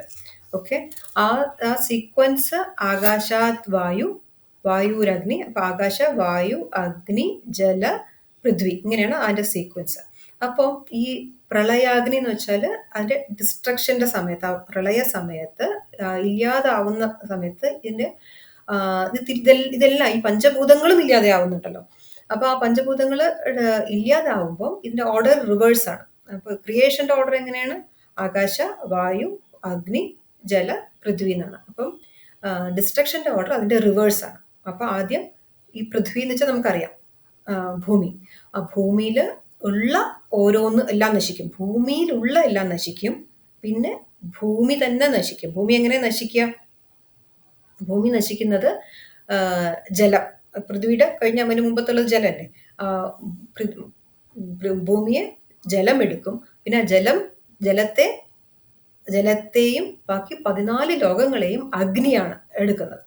ഓക്കെ, അങ്ങനെയാണ് നമ്മുടെ ഈ പ്രളയകാലത്ത് റിവേഴ്സ് ഓർഡർ ഓഫ് ഡിസ്ട്രക്ഷൻ എന്നുള്ളത്. അങ്ങനെ ആ കാലാഗ്നി സന്നിഭനി, അതാണ് ഇവിടെ പറഞ്ഞിരിക്കുന്നത്. ഓക്കെ, അത് എവിടെയാണുള്ളത്? ഈ ഭഗവാന്റെ മുഖത്ത് അത് അർജുനന് അത് കാണാം. അത് നോക്കുമ്പോൾ ദിശ ന ജാനെ, അത് ഞാനപ്പോൾ അത് കാണുമ്പോൾ എനിക്ക് ദിശ അറിയുന്നില്ല. I am becoming directionless. എനിക്ക് ആ സെൻസ് ഓഫ് ഡയറക്ഷൻ തന്നെ എന്റെ നഷ്ടപ്പെട്ടു പോകുന്നു. ഏതാണ് ഇപ്പൊ ദിശ നമ്മൾക്ക് അറിയണമെന്നുണ്ടെങ്കിൽ നമ്മൾ സൂര്യനെ വെച്ചാണ് നമ്മളുടെ ദിശ അല്ലെ. സൂര്യനെ നോക്കുന്നത് അത് കിഴക്കാണെന്നുണ്ടെങ്കിൽ അത് വെച്ചിട്ടാണ്. ഇത് ഇങ്ങനെ ഈ അഗ്നി ഭഗവാന്റെ ഈ ബഹുവക്ത്ര നേത്രത്തില് കാണുമ്പോൾ എനിക്ക് ദിശാബോധം പോലും ഇല്ലാതെ ആവുന്നു. എനിക്ക് എവിടെയാണ് എന്ന് അറിയുന്നില്ല. അപ്പൊ ദിശാബോധം ഇല്ലാതെ ആവുന്നതോട് കൂടിയിട്ട് ഈ സ്പേസ് ടൈം ഒന്നും തന്നെ എല്ലാം തന്നെ മീനിങ്ലെസ് ആണ്. അപ്പം നമ്മൾ ഈ ടോട്ടാലിറ്റിയിൽ കാണുമ്പോൾ നമ്മൾ ഭൂമിയിൽ നിന്ന് സൂര്യനെ കാണുമ്പോൾ നമുക്ക് ദിനമുണ്ട്, രാത്രിയുണ്ട്. പക്ഷെ ഈ ഇവിടെ നിന്നല്ലാതെ ഒരു വളരെ വളരെ വളരെ കൂടി ലൈറ്റ് ഇയേഴ്സിന്റെ ഒക്കെ മേലെ പോയി കഴിഞ്ഞാൽ പിന്നെ അവിടെ പിന്നെ ഡേറ്റും ടൈമും നമ്മുടെ ഈ കാലണ്ടർ എല്ലാം മീനിങ്ലെസ് ആവും. അപ്പം നമ്മുടെ അർജുനനും ആ ഒരു അവസ്ഥയിലാണ്. അപ്പം അവിടെ ഡയറക്ഷനും ബാധകമല്ല, സമയവും ബാധകമല്ല, ആ ഒരു അവസ്ഥയിൽ നിൽക്കുകയാണ്. അപ്പൊ ദിശ ന ജാനെ, എനിക്ക് ദിശ അത് അറിയുന്നില്ല. ഇനി ന ലഭേ ച ശർമ്മ, എനിക്ക് ഇവിടെ ഈ കാണുന്ന ഈ വേദനകളും സഫറിങ്ങും എല്ലാം കണ്ടിട്ട് എനിക്ക് ആകപ്പാടെ ഡിസ്റ്റർബ്ഡ് ആവുകയാണ്. ഞാൻ വളരെ ഡിസ്റ്റർബ്ഡ് ആവുകയാണ്. ഇത് നമുക്ക് ഈ അർജുനന്റെ അവസ്ഥ നമ്മൾ പലരും കടന്നു പോയിട്ടുണ്ടാവും, അല്ലെങ്കിൽ ആ ഒരു അവസ്ഥ നമ്മൾ ലോകത്തില് നമ്മൾ കേട്ടിട്ടുണ്ടാവും. പല നാച്ചുറൽ കലാമിറ്റീസോ ഈവൻ നമ്മളുടെ ഇപ്പൊ ഒരു ആ പാൻഡമിക്കിന്റെ ഒരു അവസ്ഥയിലൂടെ കടന്നു പോയപ്പോഴും നമ്മൾ പല ഭാഗത്തും കേട്ടിട്ടുണ്ടാവും. അപ്പം ഈശ്വരൻ ഉണ്ടോ? ഈശ്വരൻ ഉണ്ടെങ്കിൽ ഇങ്ങനെ ഒരു സുനാമി വരുമോ? ഇവിടെ ഒരു ഭൂകമ്പം ഉണ്ടാകുമോ? പ്രളയം വരുമോ? ഉണ്ടാകുമോ? ഈശ്വരൻ കണ്ണില്ലാത്ത അവനാണ്, ഈശ്വരന് യാതൊരു തരത്തിലുള്ള കരുണയില്ല എന്നൊക്കെ പറഞ്ഞ്, അതുപോലെ തന്നെ അങ്ങനെ ആ തരത്തിൽ ചിന്തിക്കുന്നവര് ഈവൻ ഏത്തീസ്റ്റ് ആയി മാറുന്നവരും ഒക്കെ ഉണ്ട്. അപ്പം അതിന് നമ്മളുടെ സംബന്ധിച്ച് നേരത്തെ പറഞ്ഞ പോലെ അത് മനസ്സിന്റെ മെച്യൂരിറ്റി ഇല്ലായ്മ മാത്രമാണ്. അത് നമ്മുടെ മെച്യൂരിറ്റി എന്ന് വെച്ചാൽ എല്ലാം ഓൾ ഇൻക്ലൂസീവ് ആയിട്ട് ഭഗവാനെ കാണാൻ കഴിയുന്ന ആ മനോഭാവം അല്ലെങ്കിൽ ആ മനസ്സിന്റെ അവസ്ഥ ആണ്. അപ്പം അർജുനൻ പറയാണ് നച ശർമ്മ, ശർമ്മ എന്ന് വെച്ചാൽ സമാധാനം, എനിക്ക് സമാധാനവും ഇല്ല. അതുകൊണ്ട് പ്രസീത ദേവേശ ജഗന്നിവാസ, ഈ പ്രപഞ്ചത്തില് നാഥനായ ജഗത്താണ് ഭഗവാന്റെ വീട്, ജഗത് നിവാസ, ഇവിടെ വസിക്കുന്ന, ഇവിടെ എല്ലാത്തിലും വസിക്കുന്നത്, ഇവിടെ എല്ലാത്തിലും നിറഞ്ഞു നിൽക്കുന്നത് എന്താണ്? അതാണ് ഭഗവാൻ. ആ ജഗത് നിവാസ. നമ്മൾ എഴുതില്ലേ ഓരോ നിവാസ്, കൃഷ്ണ നിവാസ്, രാധാ നിവാസ് എന്നൊക്കെ എഴുതില്ലേ, അതുപോലെ ഇത് ജഗൻ നിവാസാണ്. അപ്പം ഈ ഭഗവാൻ എന്ന് പറഞ്ഞാൽ ഈ ജഗത്തിന്റെ നിവാസന ആളാണ്. അപ്പൊ ആ ജഗൻ നിവാസനായിട്ടുള്ള ദേവേശനായ ഭഗവാനെ എന്നിൽ പ്രസാദിക്കൂ, പ്ലീസ് ബി ഗ്രേഷ്യസ്, എന്നിൽ പ്രസാദിക്കൂ, എന്നോട് പ്രസീത ദേവേശ ജഗന്നിവാസ എന്ന് അർജുനൻ പ്രാർത്ഥിക്കുകയാണ്. തുടർന്ന് 26-ാമത്തെ ശ്ലോകം. അമീ ച ത്വാം ധൃതരാഷ്ട്രസ്യ പുത്രാഃ സർവേ സഹൈവാവനിപാലസംഗേ ഭീഷ്മോ ദ്രോണഃ സൂതപുത്രസ്തഥാസൗ സഹാസ്മദീയൈരപി യോധമുഖ്യൈഃ. അപ്പം ഇവിടെ പാവം അർജുൻ്റെ കണ്ടീഷൻ എന്ന് വെച്ചാൽ നമുക്ക് ഒരു സഹതാപം തോന്നുന്ന ഒരു സിറ്റുവേഷനാണ്. ഈ ഭഗവത്ഗീത ഉണ്ടാവാനുള്ള സാഹചര്യം തന്നെ അർജുനൻ എന്താ പറഞ്ഞ, അർജുനന് ഭീഷ്മരെയും ദ്രോണരെയും, അതായത് എൻ്റെ പ്രിയപ്പെട്ട ഭീഷ്മരുടെ മടിയിൽ വളർന്നതാണ്. ഭീഷ്മര പിതാമഹന് ആയ അപ്പൂപ്പൻ, നമ്മളുടെയൊക്കെ അപ്പൂപ്പൻ എന്ന് പറഞ്ഞാൽ എല്ലാവർക്കും ഏറ്റവും പാരൻസിനെക്കാട്ടിലും ഇഷ്ടമായിരിക്കും. അതുപോലെയാണ് ഭീഷ്മ പിതാമഹൻ. പിന്നെ അർജുനനാണെങ്കിലോ ബെസ്റ്റ് സ്റ്റുഡൻ്റ് ആണ്. ബെസ്റ്റ് സ്റ്റുഡൻ്റ് തീർച്ചയായിട്ടും ടീച്ചറിനെ ബെസ്റ്റ് ടീച്ചറായിട്ടാണ് കാണാം.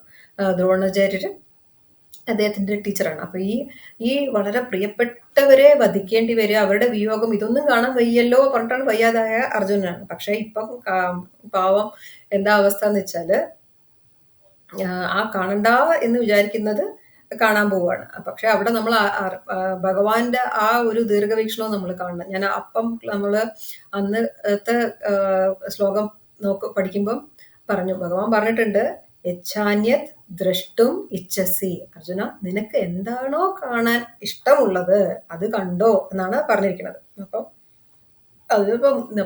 ഇങ്ങനെയൊക്കെ കണ്ടു എന്ന് പറഞ്ഞാൽ ഞാൻ അന്നേ പറഞ്ഞില്ലേ നിനക്ക് ഇഷ്ടമുള്ളത് കണ്ടോളൂ എന്നാണ് പറഞ്ഞിരിക്കുന്നത്. അപ്പൊ ഭഗവാൻ അതും പറയാം, നിനക്കിപ്പോൾ അത് കാണണമെന്നായിരുന്നു, അതുകൊണ്ട് നീ കണ്ടു എന്നും പറയാം. അപ്പം ഇങ്ങനെ മുഖത്തില് ഈ കാലാഗ്നി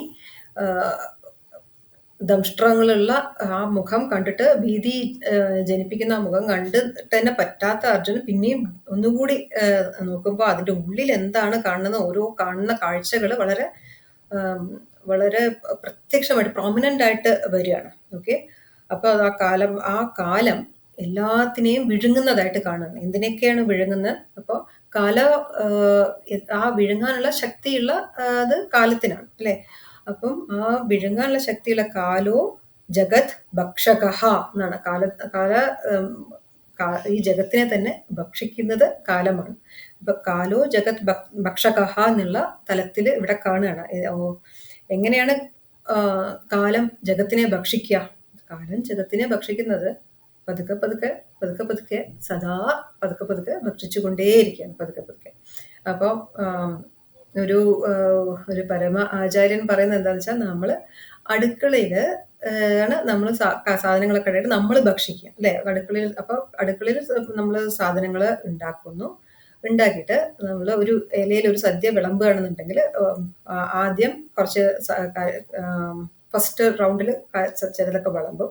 ആ വിളമ്പിയത് അതിൽ നമുക്ക് ചിലപ്പോൾ ചിലരുണ്ടല്ലോ ഏറ്റവും ഇഷ്ടമുള്ളത് ആദ്യം കഴിക്കും, ചിലരുണ്ടല്ലോ ഒട്ടും ഇഷ്ടമല്ലാത്ത ആദ്യം കഴിക്കാം, അവനെ കഴിച്ച് തീർന്നല്ലോ എന്ന് വെച്ചിട്ട്. അപ്പൊ അങ്ങനെ ആ ഒരു ഇത് അനുസരിച്ചിട്ട് ചിലതൊക്കെ ആദ്യം കഴിക്കും, ചിലതൊക്കെ അവസാനം കഴിക്കാനായിട്ട് മാറ്റി വെക്കും. അതിഷ്ടമുള്ളതോ ചിലപ്പോൾ ഇഷ്ടമില്ലാത്തതോ എന്ത് തന്നെ ആവാം. ചിലത് ചിലത് ഈ കാലം അപ്പം അതേപോലെ തന്നെയാണ് കാലം. അപ്പൊ നമ്മൾ ഈ ഭക്ഷണം കഴിക്കണ പോലെ കാലത്തിന് നമ്മളൊക്കെയാണ് ഭക്ഷണം എന്ന് മാത്രമേ വ്യത്യാസമുള്ളൂ എന്നാണ് പറയുന്നത്. അപ്പൊ പതുക്കെ പതുക്കെ ചിലത് പിന്നെ നെക്സ്റ്റ് റൗണ്ടിലേ വരുള്ളൂ, ചിലത് ചവച്ചോണ്ടിരിക്കുകയായിരിക്കും. അപ്പൊ കാലം ഓൾറെഡി അപ്പൊ നമ്മളുടെ പല ശരീരാവസ്ഥകളും പല രോഗങ്ങളും ഒക്കെ ഈ ഒരു ടൈം പീരീഡിനനുസരിച്ച് നടന്നുകൊണ്ട് ഇരിക്കുന്നതാണ്. ഇത് തന്നെ നമ്മൾ ഒരു തരത്തിലല്ലെങ്കിൽ മറ്റൊരു തരത്തില് നമ്മളെ പാചകം ചെയ്തുകൊണ്ടിരിക്കുകയാണ് ചുരുക്കി പറഞ്ഞാല് കാലം. അപ്പൊ അത് തന്നെ ശരിക്കും ധ്യാനിക്കാൻ നല്ലൊരു ചിന്തയാണ്. അപ്പോൾ അർജുനൻ കാണുന്നത് ഈ കാലമാകുന്ന ആ വായിലേക്ക് അത് എല്ലാത്തിനെയും അത് വിഴുങ്ങിക്കൊണ്ടിരിക്കണം. അപ്പോൾ ഓരോന്നോരോന്നായിട്ട് അതിലേക്ക് അതിവേഗത്തിലേക്ക് അതിൻ്റെ ഉള്ളിലേക്ക് പോയിക്കൊണ്ടിരിക്കുകയാണ്. അത് എന്തുകൊണ്ടാണ്? ഇപ്പം ഈ ഗീത പറഞ്ഞു കൊടുക്കുന്നത് എവിടെ വെച്ചിട്ടാണെന്ന് നമുക്ക് ഓർമ്മ വേണം. മഹാഭാരത യുദ്ധത്തിലാണ്. അപ്പം ഉടനെ തന്നെ യുദ്ധം തുടങ്ങാൻ പോവാണ്. യുദ്ധം സംഭവിക്കാൻ പോവാണ്. യുദ്ധം സംഭവിച്ചു കഴിഞ്ഞാൽ എന്താ, ദിവസേന എന്ന തലത്തിൽ ആയിരക്കണക്കിന് ആൾക്കാരാണ് കാലത്തിന് ഭക്ഷിക്കാനായിട്ട് ഉണ്ടാവുക. ആ ഒരു അത് സിംബോളിക് ആയിട്ട് ഇങ്ങനെ ഇവിടെ പറയുകയാണ്. അപ്പൊ ആരൊക്കെ പോകുന്നതാണ് ഈ കാലത്തിന്റെ വായിലേക്കോ ആരൊക്കെ പോകുന്നതാ കാണുന്ന അറിയോ? ധൃതരാഷ്ട്രസ്യ പുത്ര. അത് അർജുനന് വലിയ പ്രശ്നമുള്ള കാര്യമല്ല. അവരെ കൊല്ലാനായിട്ടാണല്ലോ യുദ്ധം തുടങ്ങിയിരിക്കുന്നത്. അപ്പൊ ധൃതരാഷ്ട്രന്റെ പുത്രാഹ എന്ന് വെച്ചാൽ പുത്രന്മാര്, കൗരവന്മാരെല്ലാവരും.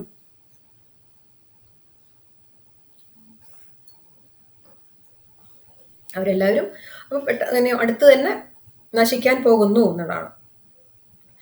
പിന്നെയോ ഒക്കെ വക്ത്രാണി വിശന്തി. വക്ത്രാണി എന്ന് പറഞ്ഞാൽ മുഖങ്ങളിലേക്ക് അവർ പോകും. വിശന്തി എന്ന് പറഞ്ഞാൽ കയറുന്നു. അപ്പം ഇനിയോ പിന്നെ സർവേ അവനിപാല സംഘൈ. ഇപ്പൊ സർവേ അവനിപാലന്മാരായ അവനി എന്ന് പറഞ്ഞാൽ ഭൂമി പാലകരെന്ന് പറഞ്ഞാൽ രാജാക്കന്മാര്. അന്ന് നമുക്ക് ധാരാളം കുറേ കൊച്ചു രാജ്യങ്ങളുണ്ടാവും. ആ രാജ്യങ്ങളുടെ രാജാക്കന്മാരുണ്ട്. അപ്പൊ ആ ഗ്രൂപ്പ് ഓഫ് രാജാക്കന്മാരുണ്ടല്ലേ യുദ്ധത്തിന് തയ്യാറായിട്ട്. അപ്പൊ ആ ഉള്ള രാജാക്കന്മാരെല്ലാം സർവേ അവനിപാല, അതിന്റെ ഗ്രൂപ്പ്സ് ഓഫ് രാജാക്കന്മാര്. അവനിപാല എന്ന് വെച്ചാൽ രാജാക്കന്മാര്. സഹൈവ അവര് ഒരുമിച്ച് കുറേ രാജാക്കന്മാർ. സഹൈവ എന്ന് വെച്ചാൽ ഒരുമിച്ച് കൂടെ എന്ന് വെച്ചാൽ നമുക്കല്ലേ സഹോദരി എന്നൊക്കെ പറഞ്ഞാൽ കൂടെ വന്നവരല്ലേ. അപ്പൊ സഹൈവ അവര് ഒരുമിച്ച് കുറേ രാജാക്കന്മാര്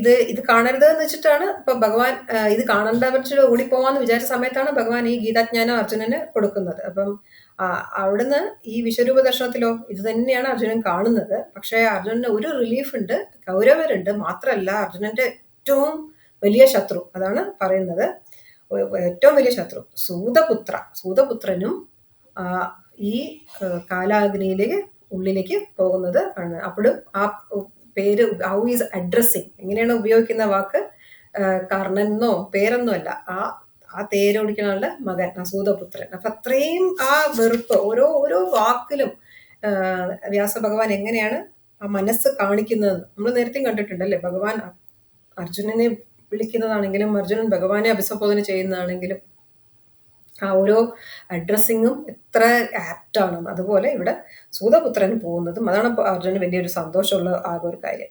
അപ്പം അവരോടൊപ്പം തന്നെ അസ്മദീയരപി, എൻ്റെ ആൾക്കാരും പോകുന്നുണ്ട്. ഓക്കെ, അസ്മദ് പറഞ്ഞാൽ നമ്മളുടെ ആൾക്കാരും അസ്മദീയരും കൂടി അവരും ഉണ്ട്, അവരും പോകുന്നതും കാണുന്നുണ്ട്. അപ്പം ഇവിടെ ഒരു ഇൻഡിക്കേഷനാണ്. അപ്പം അർജുനന്റെ ഏറ്റവും പ്രിയപ്പെട്ട പുത്രനായ അഭിമന്യുവിന്റെ ഒരു ട്രാജിക് എൻഡാണ്. അപ്പം അങ്ങനെ നമ്മളുടെ ആൾക്കാർ പോകുന്നതും കാണുന്നുണ്ട്. അപ്പം ഈ ഇത് അർജുനന് ആക്സെപ്റ്റ് ചെയ്യാൻ പറ്റുന്നില്ല.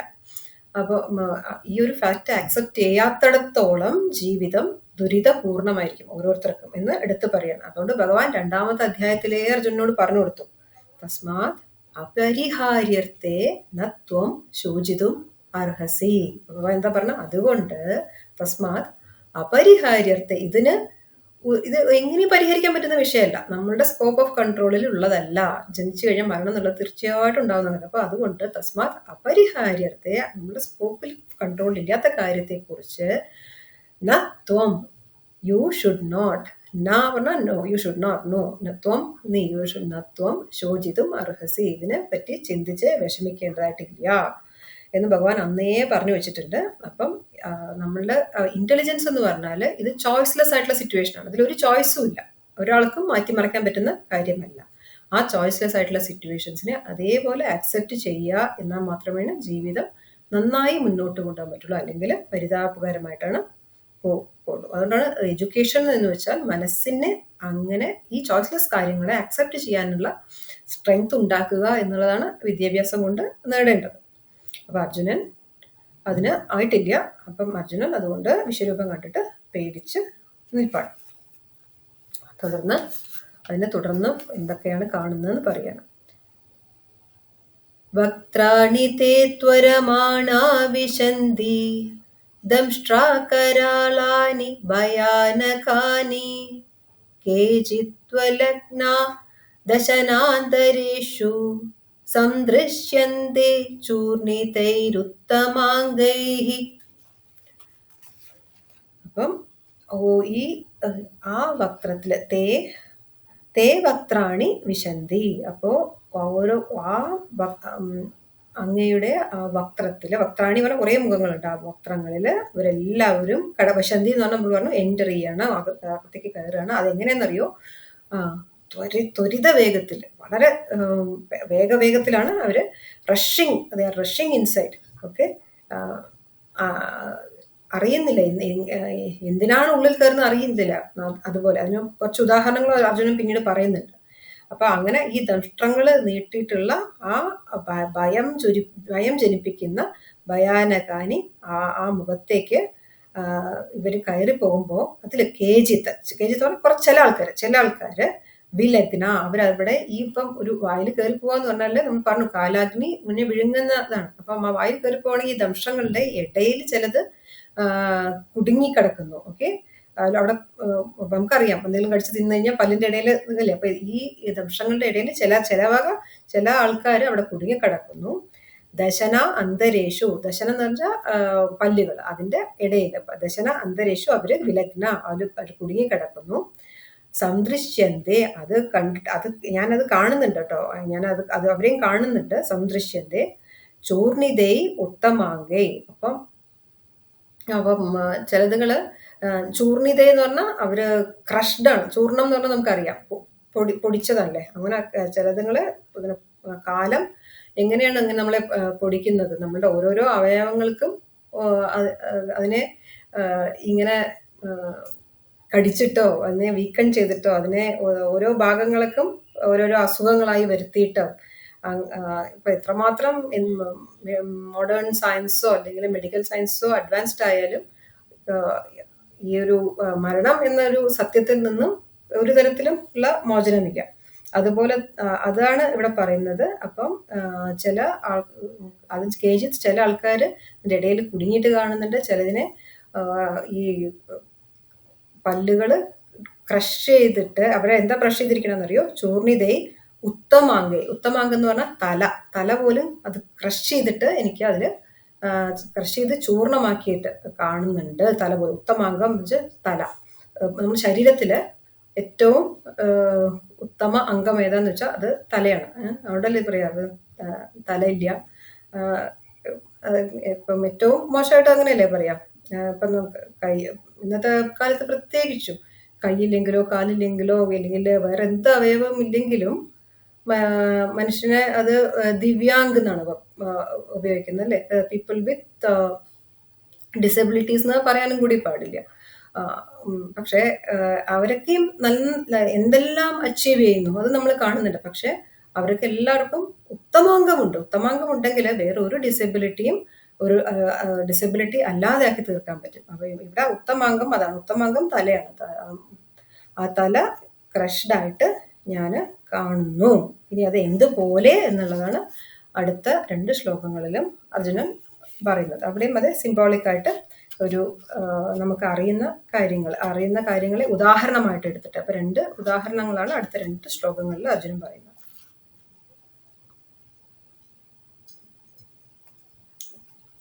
യഥാ നദീനാം ബഹവോ അംബുവേഗാഃ സമുദ്രമേവാഭിമുഖാ ദ്രവന്തി തഥാ തവാമി നരലോകവീരാഃ വിശന്തി വക്ത്ര്യാണഭിവിജ്വലന്തി. അപ്പൊ യഥാ നദീനാം, എങ്ങനെയാണോ നമ്മള് ഇവിടെ വന്നതുപോലെ തന്നെ വന്നിടത്തേക്ക് തന്നെ നമ്മൾക്ക് തിരിച്ചു പോകണം. ആ കാര്യം ഇവിടെ പറയണം. അതിപ്പോ ഒരു ഉദാഹരണമായിട്ട് പറയുന്നത്, ഈ ലോകത്തില് എത്രയോ നദികളുണ്ട്, ധാരാളം നദികളുണ്ട്. നമ്മളൊന്ന് ആലോചിച്ച് കഴിഞ്ഞാൽ ഒരു ചെറിയ ഒരു ദേശമായ ഒരു കേരളത്തിൽ പോലും 440 എത്രയോ നദികളുണ്ടെന്നാണ് പറയുന്നത്. അപ്പോൾ കൗണ്ട്ലെസ് നമ്പർ ഓഫ് നദികളുണ്ട്. അതിന് അരുവികളും ഉണ്ട്. അപ്പൊ എത്രയൊക്കെ നദികളും അരുവികളും ഉണ്ടെങ്കിലും അതെല്ലാം തന്നെ ഒരേ ഒരു ലക്ഷ്യം വെച്ചിട്ടാണ് ഒഴുകുന്നത്. നദികളുടെ ലക്ഷ്യം ഒറ്റേ ലക്ഷ്യമാണ്, സമുദ്രത്തിൽ പോയി ചേരുക എന്നുള്ളതാണ്. നമ്മൾ ഏത് നദി എടുത്താലും ആകാശ പതിതം തോയം യഥാ ഗച്ഛതി സാഗരം അല്ലെ, സർവദേവ നമസ്കാരം കേശവ പ്രതി ഗച്ഛതി. അപ്പൊ ആകാശ പതിതം തോയം യഥാ ഗച്ഛതി സാഗരം. അപ്പൊ ആ സാഗരം നോക്കിയിട്ടാണ് ഓരോ നദിയും പോകുന്നത്. അത് എന്തുകൊണ്ടാണ് അങ്ങനെ? ഇപ്പം അതിന് വേറെ എവിടെ പൊക്കൂടെ? അത് ഇപ്പൊ നമ്മൾ പറയാണ് ഈ മലയിന്ന് ജനിച്ചതാണ്, അതിനിപ്പോ വേറെ എവിടെയെങ്കിലും പോയിട്ട് നിന്നൂടെ? പക്ഷെ അങ്ങനെയല്ല. ഏത് നദിയും ഏത് പർവ്വതത്തിൽ നിന്ന് ഉദ്ഭവിച്ചാലും അത് സാഗരത്തിലേക്കാണ് പോയി ചേരുന്നത്.